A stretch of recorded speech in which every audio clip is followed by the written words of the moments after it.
Hello friends, welcome to Indian study पर आपका स्वागत है। दोस्तों, आज की इस वीडियो में मैं आप लोगों के लिए मूल विधि, जो कि आप सभी लोग जानते हैं यूपीएसआई के लिए बहुत इंपॉर्टेंट टॉपिक है। तो मैं मूल विधि के इंपॉर्टेंट क्वेश्चंस लेकर के आया हूं, जो कि आपके एग्जाम की दृष्टि से बहुत ही ज़्यादा इंपॉर्टेंट है। तो वीडियो को एंड तक जरूर देखिएगा, इतनी सी विनती है। और वीडियो अगर अच्छी लगे तो वीडियो को 500 लाइक तक जरूर पहुंचाइएगा, ठीक है। तो टाइम को ना वेस्ट करते हुए पहले क्वेश्चंस की तरफ बढ़ते हैं। पहला क्वेश्चंस, मैकनॉटन का बाद संबंधित है किससे? जल्दी बताइए, मैकनॉटन का बाद किससे संबंधित है? तो आपका जो सही आंसर हो जाएगा वह हो जाएगा विकृत चित्तता से, यानी कि पहला ही ऑप्शन यहाँ पर आपका बिल्कुल क्या हो जाएगा, करेक्ट हो जाएगा। मैकनॉटन का बाद विकृत चित्तता से संबंधित है। इसे भारतीय दंड संहिता की धारा 84 के अंतर्गत व्याख्यात किया गया है।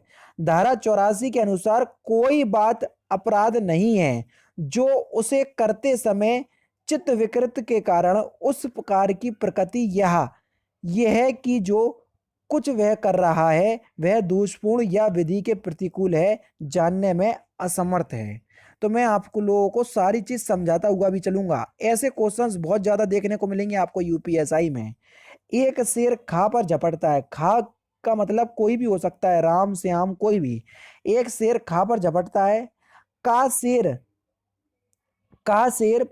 यह जानते हुए गोली चलाता है कि उससे खा की मृत्यु हो सकती है। यानी कि जब एक शेर दूसरे पर झपट रहा, का कोई दूसरा व्यक्ति है, यह जानकर गोली चलाता है कि वो जो गोली जो है वो किसी को भी लग सकती है, शेर को भी लग सकती है और जिसपे वो झपट रहा है उस पर भी, कि उसे खा की मृत्यु हो सकती है। गोली से बचता खा की मृत्यु हो जाती है। इस प्रकार आप क्या कहेंगे उसको, बताओ। ये कंडीशन आपने रख दी। बहुत इंपॉर्टेंट क्वेश्चन है, ऐसे क्वेश्चंस आपको इंटरव्यू में बहुत ज्यादा देखने को मिलेंगे। का किसी अपराध का दोषी नहीं है। जी हाँ दोस्तों, का जो है वो किसी भी अपराध का दोषी नहीं है, क्योंकि भारतीय दंड संहिता की धारा 92 के अनुसार जो किसी व्यक्ति के फायदे के लिए संभावना पूर्वक यद्यपि उसकी सम्मति के बिना की गई ऐसी किसी अपहानि के कारण जो उस बात से उस व्यक्ति को कारित हो जाए, अपराध नहीं कहलाता है, ठीक है। नेक्स्ट क्वेश्चन से आपका कि भारतीय दंड संहिता की धारा 320 में गहरी चोट यानी कि ग्रीवियस हर्ट में कितने प्रकार के चोटों को सम्मिलित किया गया है? तो कितने प्रकार के चोटों को सम्मिलित कर दिया गया है? तो आपका सही आंसर हो जाएगा 8 प्रकार के चोटों को। इसमें विभिन्न विभिन्न अंग शामिल हैं, जैसे दांत की चोट हो गई, ठीक है, सिर की चोट हो गई, चेहरे की चोट हो गई, फिर अस्थि यानी कि हड्डियों वाली चोट हो गई, ठीक है, नेत्र वाली आंख वाली चोट हो गई। इस तरीके की चोटें इसमें जो है वो शामिल हैं। राम सोहन सोहन के घर घर में खिड़की से घुसता है। राम ने निम्नलिखित में से कौन सा अपराध किया? जल्दी बताओ, बहुत इंपॉर्टेंट क्वेश्चंस हैं। राम सोहन के घर पर खिड़की से घुसता है, राम ने कौन सा अपराध किया? तो आपका सही आंसर हो जाएगा सेंधमारी यानी कि हाउस ब्रेकिंग का अपराध किया सर राम ने। तीसरा ऑप्शन करेक्ट। भारतीय दंड संहिता की किस धारा में विधि विरुद्ध जमाव यानी कि अनलॉफुल असेंबली को परिभाषित किया गया है? डायरेक्ट आपको इसकी धारा बताना है। तो आपका सही आंसर हो जाएगा धारा 141। पहला ही ऑप्शन यहाँ पर आपका बिल्कुल क्या होगा सर, करेक्ट हो जाएगा। आपके सामने भारतीय दंड संहिता की किस धारा में आपराधिक षड्यंत्र को परिभाषित किया गया है? जल्दी बताइए, किस धारा में? तो आपका सही आंसर हो जाएगा धारा 120 का में। पहला ही ऑप्शन करेक्ट। भारतीय दंड संहिता की धारा 120 का में आपराधिक षड्यंत्र को परिभाषित किया गया है। नेक्स्ट क्वेश्चन से आपका, निम्नलिखित में से कौन सी भारतीय दंड संहिता की धारा भारतीय संविधान के अनुच्छेद 14 व 21 के अधीन असंवैधानिक करार की गई? जल्दी बताओ कौन सी? तो आपका जो सही आंसर हो जाएगा वह क्या हो जाएगा सर, धारा 303। यानी कि इस क्वेश्चंस का दूसरा ऑप्शन आपका बिल्कुल करेक्ट। ये क्वेश्चंस आपके डायरेक्ट धारा वाले हैं, इसमें कोई चीज मुझे समझाने वाली नहीं है, क्योंकि आपको धाराएं याद हैं तो टॉपिक भी उनसे संबंधित आपको याद होना चाहिए।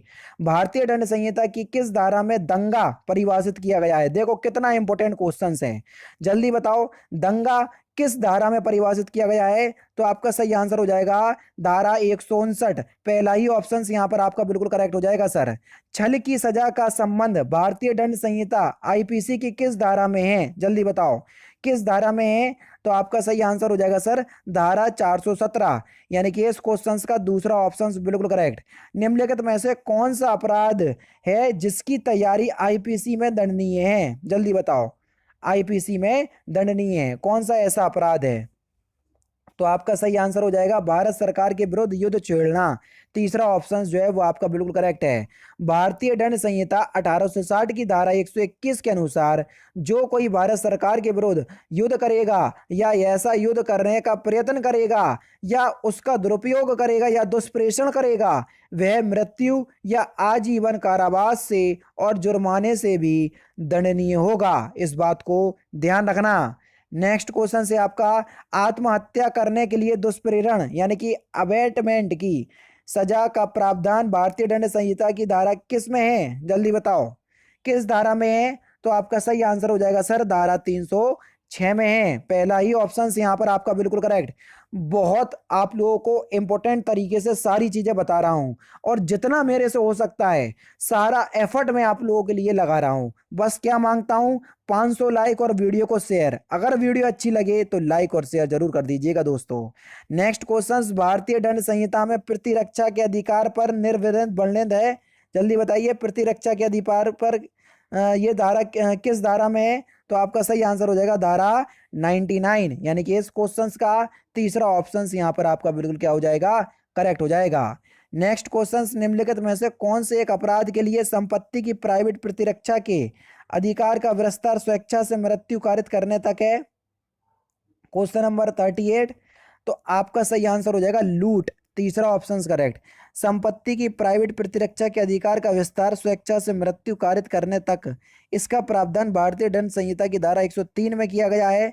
धारा 103 के अनुसार संपत्ति की प्राइवेट प्रतिरक्षा का अधिकार का विस्तार 99 की सीमाओं के अधीन है।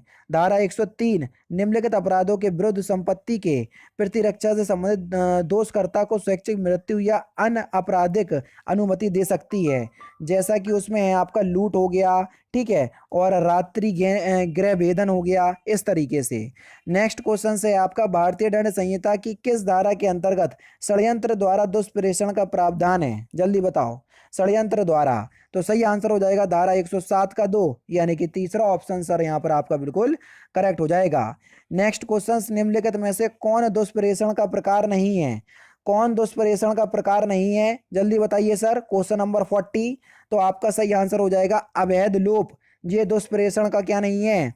प्रकार नहीं है। जबकि उकसाना, षड्यंत्र, सहायता करना, ये सभी दुष्प्रेरण के क्या हैं? प्रकार हैं।